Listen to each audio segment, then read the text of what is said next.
Welcome back to the video, guys. Recently I've just won another 128th player Master Duel Challenger Cup to get some cool prizes with getting the first place, and there are just a few... Hey guys, welcome back. Recently I just won another 128 player Master Duel Challenger Cup, and I want to show you today how I won them. I have the replays here, my finals, my basically semi-finals. I will show you the deck list. I will explain to you how I basically went to the tournament and how I won it, and how you can also win games in Master Duel either on ranked or not ranked, depending on what you are playing, or if you also want to partake in tournaments, how you can win them and what is the most important thing. But without further ado, let's just hop right over in some of the game replays here. This is the semi-final, where this is the final, and I have to say once again, I honestly was really lucky when it came to my hands, and luck is definitely a factor that is part or takes part in all of tournament winning streaks from everyone basically. Rarely ever does someone win a tournament without being lucky in some capacity. Might it be winning coin flips, or having really good hands, or your opponent having really bad hands, for example, or having the luck of your opponent doing some mistakes. So what we can see right here is we are playing against Labyrinth, and obviously in these Challenger Cups you know what you're playing against because you can scout it, because you can go through the room, you can watch the replays of other people. So if I see that I'm playing against Squiddle, I can obviously just go ahead and look what Squiddle played. And where I noticed that he was playing Power Sing Stone, which is a very nice card that basically says your monsters can now no longer activate their effects. I lose the coin flip, but unfortunately I draw the Harpy's Feather Duster here, which is firstly luck, but then again also good preparation, because this is exactly what I did. I prepared for this by putting the Duster in. Remember, we are in the first game here, and I'm not sure whether I go first or second, but I choose to put the Feather Duster in here, and this is quite straightforward, honestly. He places 4 face down. I'm just going to grab the Duster, start with the Duster, obviously. He goes Welcome Labyrinth, and I decide to Ash the Welcome Labyrinth. Obviously, seeing his hand now, he has a Maxi, would have been better to just keep it for the Maxi, but you never know. And I was like, okay, I'm just going to Ash the Welcome Labyrinth. This works out, and then I'm going to Blaster the field. I drop my Maxi, he drops his Maxi, and I'm deciding, because this is what I always do. I can kill him from here, obviously, but I would have to give him a lot of draws. I don't really like that, so this is why I'm going for the Snaker Ash, drawing the Oak, and then can obviously also normal summon the Fire King Avatar, which gives me a monster negate for the next turn, and then follow up, and I also have a Max C, and I figure, okay, this is quite nice. I go Battle Phase, obviously, go a Battle, and then he draws a Stovey, which obviously does not work on its own, so a bit bad for him. Let's see what he draws here. Big Welcome, that is quite nice. He sets this one, makes sense, and then we are going to pass over, but I'm not quite sure if this is the game with the rivalry of the Warlords, but I don't think so. I am going to make the Linkuribo to get this into the grave, so I can Oak it back out of the grave, which is what's going to happen now. He goes Big Welcome, I obviously go Maxi, and he scoops it up here. And obviously now he can decide, so firstly we can change our deck to whatever we want. You can change the entire deck if you want to, which you can see right here. He goes and plays just branded. So obviously we are going to play the next round, and he can decide whether he wants to go first or I will go first. He goes first, obviously, with a branded, and my main goal here against branded is to keep the Gimmick Puppet Lock off the field, because if he Gimmick Puppet Locks me, then I can't really do anything. And you can see right here my hand is actually quite nice. I have an Ash Blossom and an Infinite Impermanence, normally enough to keep the Gimmick Puppet Lock at bay, but let's see how that all works out here. He starts with his Albion, makes sense. You always want to start with him to get the Brand Retribution. Then you go the Bestial Lobelion, grab another Bestial, makes sense. Fusion, the Revelation to get the Cartesia to the field. And obviously this is a nice play, because now if I wanted to imperm the Aluba, which I would like to do, he can just go Infinite Impermanence and then get the Aluba off the field, and then the Imperm goes into the emptiness basically. So at this point I am very much aware of the fact that I will have to use my Imperm on the Blazing Cartesia, because Blazing Cartesia is a key piece in order to get to the Gimmick Puppet Lock. So he gets the Branded Fusion, obviously. Branded Fusion, I Ash this, he has no counter here, fortunate for me. And then we continue from here. I will speed this up a bit, and High Spirits, obviously the next. Drops Saronir and drops the Albion, and I'm like, okay, this looks like he will end up on the Albion, and Albion getting him something here. So I was like, okay, this is not too bad, right? But he can obviously also dump something now with his Saronir. dumps the Branded Lost, adds the Branded Lost back with the Branded Retribution, and then he tries to fuse with Blazing Cartesia, which I negate. And at this point I'm thinking, okay, this looks actually pretty good. Obviously he can fuse again next turn, but I figure that this is quite nice. He obviously has the option to now use his Albion to set a Branded in red, and I'm like, okay, cool. But the thing is that he's actually able to reach his gimmick Puppet Lock here at this point. Again, I'm obviously starting with my Snake Eye Ash.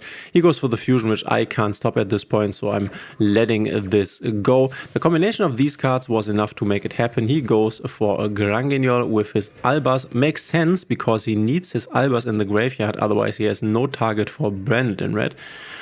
I draw the Poplar, he goes effect, effect. And then I Ash this because I figure there will not be another point at which I can use this Ash effectively. And then we go Poplar, obviously. Here goes Maxi, which I cross out. And at this point, I'm still feeling kind of good because for some reason I'm not really seeing how he can. I mean, I should already see this here because you just dump the gimmick puppet with this to the grave and then Branded in red fuse the Albion, the Sanctifier Dragon, because now you have a Fallen of Albas here. This obviously works. For some reason I just don't see it, but it doesn't really matter because I also cannot stop it. I have nothing to stop this. So this is what happens next. He goes for the Albas, goes for the Albion, the Sanctifier Dragon, and yeah, he gives me the gimmick puppet. And at this point, I think I'm playing on for like a little moment longer here, but it obviously is over because, and time is always a thing, right? We have 45 minutes, so I'm always keeping the time. Or watching the time, and I'm thinking, can I do anything here? And I'm also thinking about what I will do for the third game, what cards I will side. This is also something I'm obviously going to start, or I have the ability to start, and here I'm like, okay, he just can run over my gimmick puppet and give it back to me next turn. This game is just over. So if you get gimmick puppet locked from a Branded Despia, then you are in a bad position. So we go third game here, and he keeps playing his Branded Despia list. So let's see what happens here.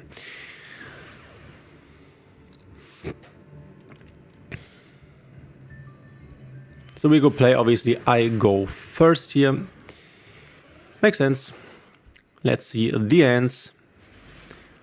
As you can see, my hand, I would say, is not a very good hand. Then again, his hand, when it comes to countering my hand, is also not that great because he has no hand traps. I think he also plays no hand traps, but he only has one of these board breakers here, and Quadpie is a bit, it depends, I guess. It's okay. But my hand is like, I have one normal summon that I can choose from. Obviously, it's Poplar because Poplar is better. And if this would get interrupted, my turn would be over. But it's Branded. They normally don't really play hand traps. So what you are seeing here, and I will just fast forward this a bit, is the normal Poplar line. Go Poplar, place it here. OSS, Oak, Revive. Oak Send, Lingoribo for Flamebird from the hand. So that's also very bad. Masquerena, Flamebird, Revive. Promethean revives the Flamebird, set IP, make this guy. And then obviously we're setting the Imperm. Good thing here to do, good practice by the way. Set the Imperm in the left and right column if you can, because if you are playing Pendle, then you can also basically negate their Pendle zones, right? So we have the Ghost Bell, which is nice against Branded, and he draws a very, very bad card. So obviously one of his best first and only plays is basically playing this Aluba here. And I guess hoping that I will do something to the Aluba, which, yeah. If I imperm the Aluba, then obviously he has no further plays. I think this is also what happens here. Because obviously if I don't know, Ash Blossom the Aluba, then he can go Quadpie and then he can go Tactics. But I think I just imperm the Aluba, and I think this is just game because this hand can't do anything else. I think this is what happens here. Very, very unfortunate for him, obviously. That's why imperm is so great. He crashes into... Wait, why did he crash? So he can make Branded Target 1 Despia. So he can make Branded Banishment. Okay, makes sense. Sets these here, and then in main phase 2, I put this out here. And I was thinking about this, right? Because there is a talent, and he will now be able to talents here. I was thinking about whether I want to do this, because obviously if I do this, I make a talents life, a potential talents life. But if I don't do this, I cannot go SP into banish one of the back rows, which is also very strong, right? So when I did this, I was thinking about the talents play. And in the end, I guess it's a bit safer not doing this play that I did here. Then again, this also provides me follow-up with the Flamewatch ring, and unfortunately I target the called by to be removed, not the talents, right? He has a second called by, which means no follow-up for me here. So all in all, this was a negative play for me, but I didn't know this. I can exactly use the ghost bell, which he can't call by because the called by was set this turn and it can't be activated obviously until next. So I just remove this. And then we go for the bodies here. And now he can obviously go talents, draw 2, which is very, very unfortunate. But I'm like, okay, drawing a Brand Fusion is very unlikely. And he draws only trash, basically. I go Linkuriboh so I can use my Poplar to replace the Flamewatch ring. It makes sense. And now it's only the Branded Banishment, basically, which obviously is not really enough to do anything here. I go for Ponix here. I just want to get enough attack points on the field so I can kill. And also, what's cool about Viking Snake Eye and what's the next thing I want to do here is I want to get to my Kirin. I want to destroy Kirin so I can destroy this face down card here, because obviously before you want to finish your opponent, you want to get rid of all the question mark cards on the field. And the biggest question mark card is this face down card, so I want to force it, right? So I go Island for the Garunix. Garunix, you know the drill, goes here. Then we go Garunix, destroy the Kirin. Kirin, get back the Ponix. And at this point, he goes for Branded Banishment. And here I'm thinking, right? And what I'm thinking is that he will get back his Alubar. And then he has to fuse with, and I read this once, he has to fuse with the field, right? So I'm thinking, okay, here's an Alubar on the field. And then what will he even fuse with? And I figured, okay, there is the Esper Little Knight and the Linkuriboh, which are both dark, which he can use to fuse, but he can't really fuse with fire monsters. So I'm chaining my SP Little Knight, targeting this and this, so that he can't fuse with Branded Banishment, right? So these are going, and I still can kill him, right? That's not the problem. But then I realized that I also will shoot this here with the Kirin. So even though this play was correct and clever in one sense, because yeah, he can't fuse with darks now, this play was also not clever because the Kirin resolved first and destroyed the Alubar before the fusion effect of the Branded Banishment even got through. So it was unnecessary to do it like I did it here. Chain links, by the way. So yeah, he scoops here because obviously this is just game. This was game on the field, I think, because 3-9 and 3,000, and then these here. This is just a game. So we went on to the finals here against a Nameless Dude, which, yeah, let's just hop right in. Obviously, I also knew what a Nameless Dude was playing. I think he was on Fire King for the first game and then something else for the second. Labyrinth, I guess? Or was he on Labyrinth the whole time? Question mark. I think he was on Labyrinth the whole time, now that I think about it. Oh, it was this Rescue Ace player. Oh yeah, it was Rescue Ace. It was Rescue Ace Snake Eyes. That was this. This was it. Okay, so obviously the best play I can go here for, or the only there is Snake Eye Ash, and obviously there's a Maxi that will come now, and fortunately for me, I have the caught by. So in this whole set of match, I have to say I was quite lucky with my cards, I should say. So I 2-0'd him, and I really had nice hands. He really had hands that didn't work out against my hands, so yeah, this was good. Then we are going for the Poplar line, and now that he can't interrupt me any longer, this is just the basic Snake Eye Ash Poplar, Snake Eye Ash line, so I just fast forward here. You revive the Ash, you set the Poplar here, and then you send these away for the Flamewatch Dragon. Flamewatch set this here, so you can send it away for OSS, Ponix, Sanctuary, and this is a lot what will happen here now, enough to basically stop everything. I make a Doodle Chimera because this one can be destroyed by the island, which is very good. This one gets me back my Ponix, which we can summon later, then Garunix onto the field. Then we go Garunix effect, destroy Kirin. Kirin revives, do a little. Ponix can also be summoned now, another body, another level Link 2 body again. Promethean, and now we are going Avatar. And you might have noticed here that until this point we had the Flamewatch Dragon on the field, which has not used his effect to summon 2 level 1 bodies, which was the case of this entire combo, because now I have my Fire King Avatar online, so I have a monster negate for potentially Biru, and now, only now, do I go ahead and link off my Flamewatch Dragon. Into Sunlight Wolf, summon this here, get the Flamewatch Dragon back to the hand so I can destroy it and get follow-up. Next thing I do is make Linkuriboh, because Linkuriboh Grave is always nice. Make a Deco Talker Heat Soul, pay 1000. draw a crossout, which is actually good. Set here and then make an IP Masquerina, and we are passing. So he draws a Hydrant, definitely not bad. Then again, he also has already normal summons that work here. I draw a Maxi, and I mean, this is what I'm talking about, right? I draw a Maxi from the top. Oh yeah, this one. I draw a Maxi from the top, and then I play the Maxi, not realizing that I have called by the Maxi, obviously, last turn. So this wasn't really even good, the Maxi. Note here that I also have Fire King Skyburn, which is a very nice bonus interruption. He goes Airlifter, and I am going to negate the Airlifter because one card that I definitely do not want to see is Emergency. I hate Emergency.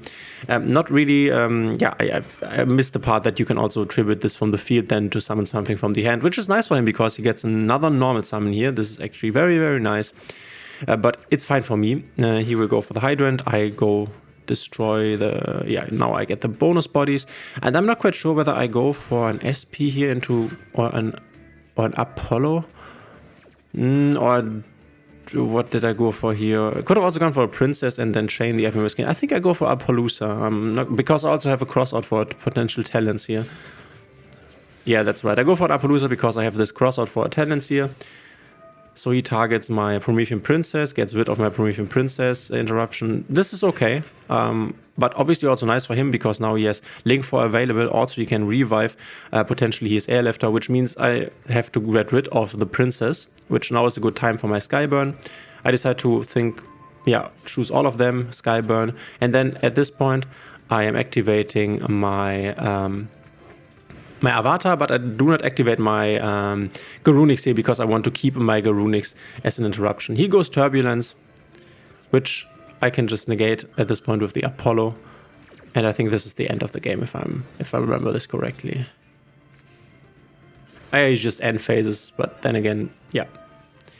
I summon Garunix because I can, so to have more attack points on the field, and then we destroy, do a little Chimera, get back my monster negate, and this is game on the spot, right? So I have to get this back, mandatory, and then we go battle phase and just finish this. And then for the next game, for the final game, he switches to a Labyrinth here. Obviously, he can decide to go first, which is also what he did. We winning here, that's very nice. And then he changes to a Labyrinth. So this is a longer one because he successfully floodgates me here.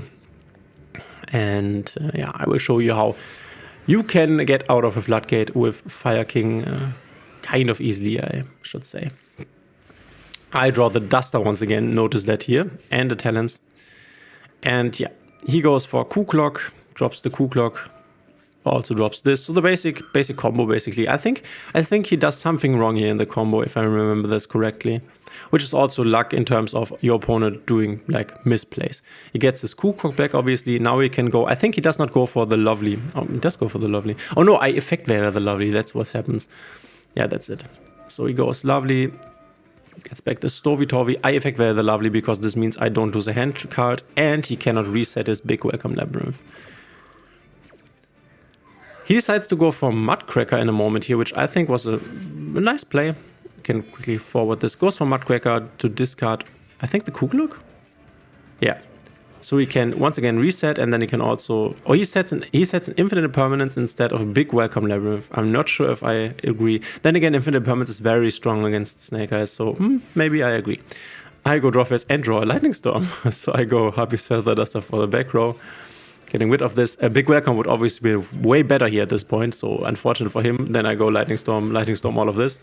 Then, unfortunately, I don't really have a good follow-up here, so I destroy Snake Eye Oak. Get the Garunix, he goes Maxi.